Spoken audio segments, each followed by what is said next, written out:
حدیث کی سند میں آنے والے ایک ایک بندے کو ڈسکس کیے گئے، کسی بندے کا ترجمہ یعنی اس کے بارے میں معلومات، یہ کون تھا، کیسا بندہ تھا، فلان، جو علم رجال میں جس پر بات کی جاتی ہے۔ باب درجات الایمان، حدیث نمبر 2۔ عن یعقوب ابن الضحاک عن رجل من اصحابنا سراج وكان خادما لابی عبداللہ علیہ السلام قال۔ یعقوب ابن ضحاک نقل کرتے ہیں، اور یہ ظاہر کہ جو ان آیا ہے یہ غلطی سے آیا ہے، کیونکہ یہ یعقوب ابن ضحاک کا اگر وہ رجال میں دیکھا جائے، ان کا ترجمہ بولا جاتا ہے، اس کو ٹرانسلیشن عربی میں ترجمے کو کے لیے استعمال نہیں ہوتا۔ کسی بندے کا ترجمہ یعنی اس کے بارے میں معلومات، یہ کون تھا، کیسا بندہ تھا، فلان، جو علم رجال میں جس پر بات کی جاتی ہے۔ حدیث کی سند میں آنے والے ایک ایک بندے کو ڈسکس کیے جاتے ہیں، اور جن کے بارے میں پتہ ہی نہیں چلے کون تھا، پھر وہ کہتے ہیں یہ مجہول ہے، کوئی پتہ نہیں کون۔ جس کا پتہ ہو اس کے بارے میں پھر یہ قابل اعتماد ثقہ ہے یا ثقہ نہیں ہے، ضعیف ہے، کذاب ہے، وضاع، گھڑتا تھا حدیث سے، تو بہت سارے بات ہے۔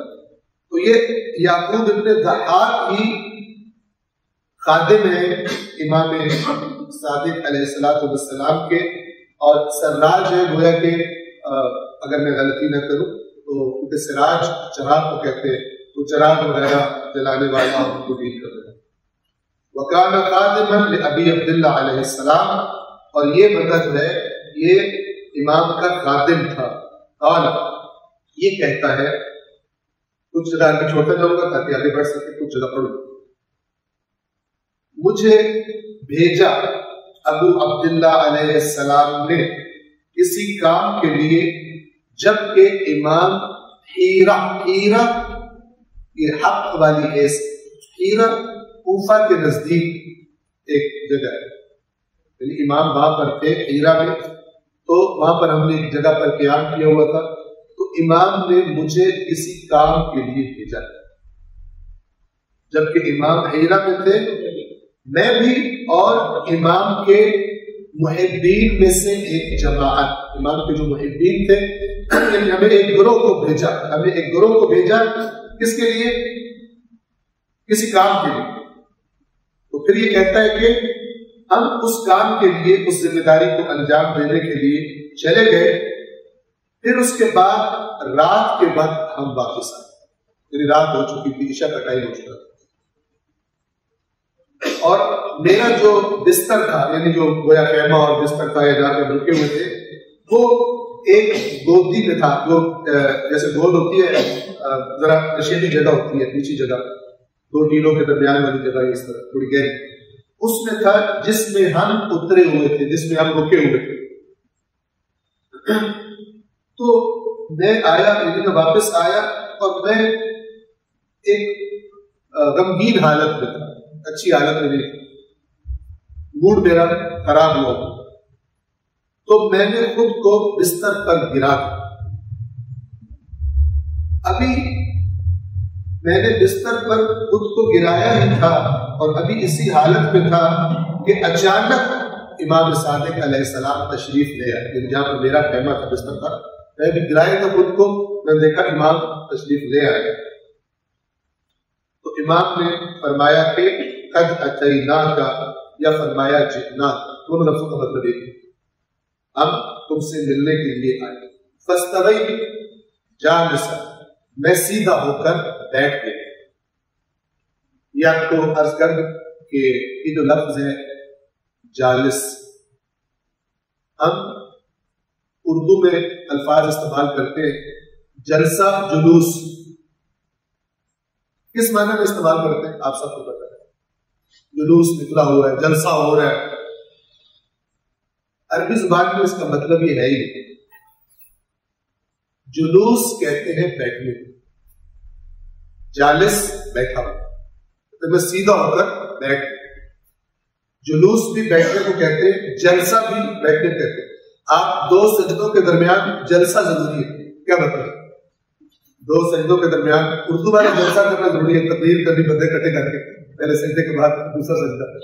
جلسہ ضروری ہے، تھوڑی دیر کے لیے بیٹھنا ضروری ہے. ایسے نہیں کہ آپ اٹھیں اور ابھی حرکت میں ریورس دوبارہ سجدے میں چلے گئے، یہ نماز خراب ہو جاتی.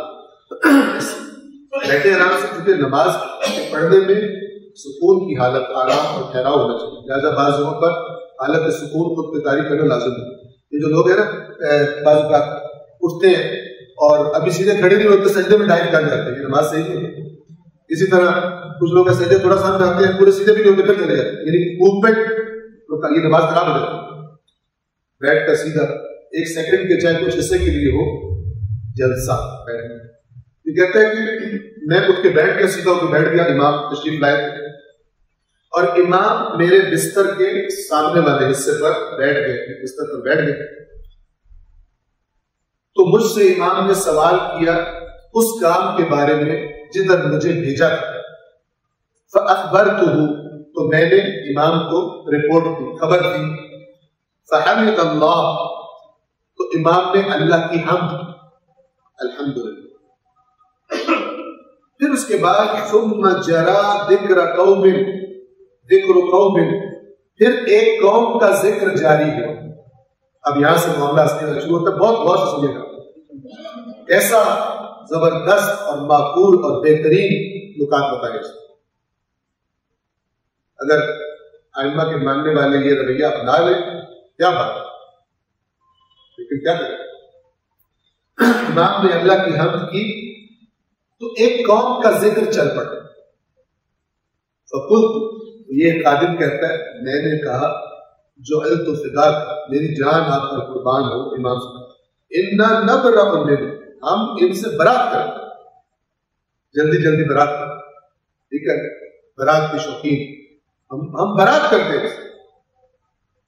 اب وہ ذکر کیا چلا تھا آگے آ جائے کہ جس کے نتیجے میں امام کے اس خادم نے کہا انا نبرأ منہ، ہم برات کرتے ہیں.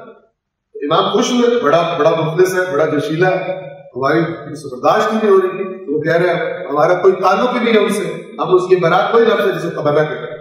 تبرہ کا عربی میٹنگ نہ کہ جو ہم غریبوں نے محنت کر کے تبرہ کا معنی بتایا وہ والا نہیں. تبرہ یہ لا تعلقی، ہمارا کوئی تعلق نہیں، یہ اس نے کہا.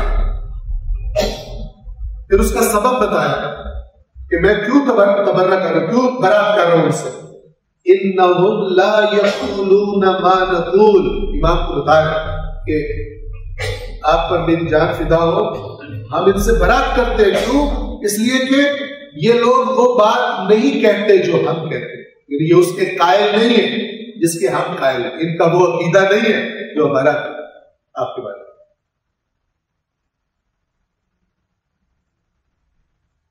تو امام نے فرمایا، اب روز لفظ سنیے، یتولون ولا یقولون ما تقولون تبرؤون منهم.